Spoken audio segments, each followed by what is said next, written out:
के बारे में हम आपको डिटेल्स में बताएंगे।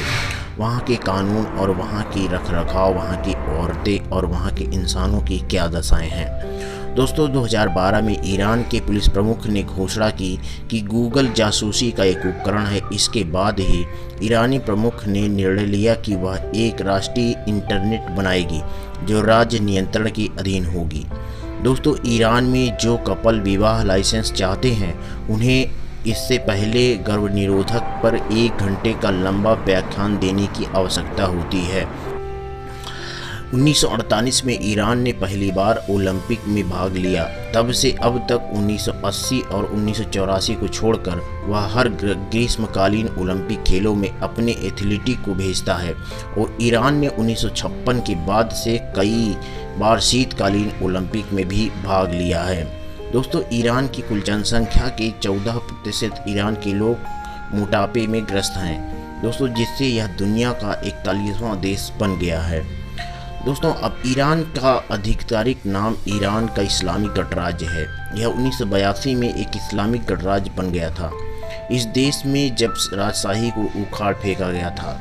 दोस्तों 1953 में CIA ने ऑपरेशन अजॉक्स के गुप्त ऑपरेशन को शामिल किया था ताकि प्रधानमंत्री मस्त देखनी लोकतांत्रिक ढंग से चुनी गई ईरानी सरकार को खत्म कर दिया जा सके। बदले में शाह ने ईरान के तेल उद्योग में 40% हिस्सेदारी के साथ संयुक्त राज्य अमेरिका को पुरस्कृत किया था। दोस्तों ईरान की राजधानी और देश का सबसे बड़ा शहर तेहरान दुनिया में सबसे खराब वायु प्रदूषण वाला शहर है। यहाँ अनुमानित 27 लोग दिन भर में वायु प्रदूषण से संबंधित बीमारी के कारण मर जाते हैं। दोस्तों यदि ईरान देश के झंडे की बात की जाए तो ईरान ने 1980 में वर्तमान ईरानी ध्वज को अपनाया था। इस झंडे में हरे, सफ़ेद और लाल रंग के 3 हॉरिजॉन्टल बैंड बने हुए हैं, जिससे सफ़ेद रंग ईमानदारी और शांति का प्रतीक है और लाल बहादुर और शहीद के लिए और हरा इस्लामिक और प्रगति का रूप है। दोस्तों इस झंडे के बीच में सफ़ेद वाले बैंड के बीच में केंद्रीय शब्द है अल्लाह और ला इलाहा इल्लल्लाह, जिसका मतलब होता है कोई भी पूजा के योग्य नहीं है सिवाय अल्लाह के। दोस्तों ईरान इराक युद्ध के दौरान संयुक्त अमेरिका ने आधिकारिक तौर पर इराक का समर्थन किया और ईरान को हथियार बेचने के लिए अन्य देशों पर दबाव डाला। हालांकि बाद में USA खुद ही ईरान की चुपचाप हथियार बेचने के लिए पाया गया। दोस्तों ईरान में लगभग आधा भूभाग एक शुष्क रेगिस्तान रूप में है। यहाँ प्रत्येक वर्ष 4 इंच से भी कम वर्षा होती है। दोस्तों फारस की खाड़ी में दुनिया के 7% तेल भंडार है। केवल ईरान में 125 अरब बैरल तेल का भंडार है।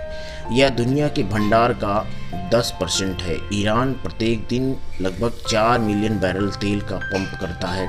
दोस्तों ईरान में केवल एक नदी है जिसे करुण बोलते हैं। ईरान दुनिया की सबसे पुरानी निरंतर सभ्यताओं में से एक है।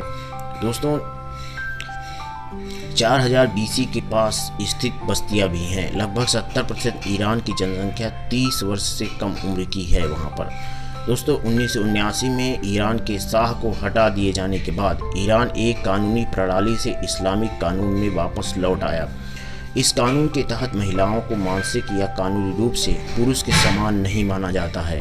इसके अलावा बच्चों को पुरुष के पदार्थ के रूप में माना जाता है और केवल महिला शरीर के द्वारा केवल पाली जाती हैं। दोस्तों ईरान में जो लोग शादी नहीं करते उन्हें अपने परिवार के साथ रहना वर्जित है दोस्तों, तथा उन्हें नामर्द की सूची में रखा जाता है।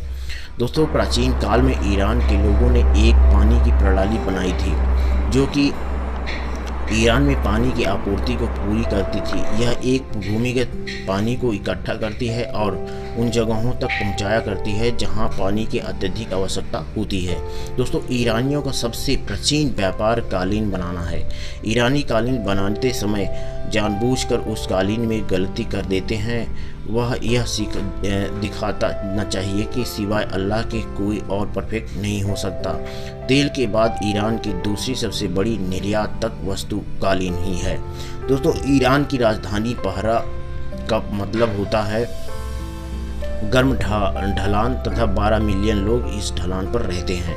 दोस्तों ईरान में यदि कोई व्यक्ति किसी महिला का बलात्कार करता है तो पुलिस के पास यह अधिकार होता है कि वह उस व्यक्ति को उस महिला से शादी के लिए मजबूर करे। हालांकि वे तुरंत बाद उसे तलाक भी दे सकता है। ईरान में एक तलाकशुदा महिला की संख्या अविवाहित महिलाओं की तुलना में अधिक है। दोस्तों, ईरान में वैवाहिक बलात्कार का कोई कानून नहीं है, क्योंकि ईरानी सरकार मानती है कि एक महिला अपने पति की संपत्ति होती है।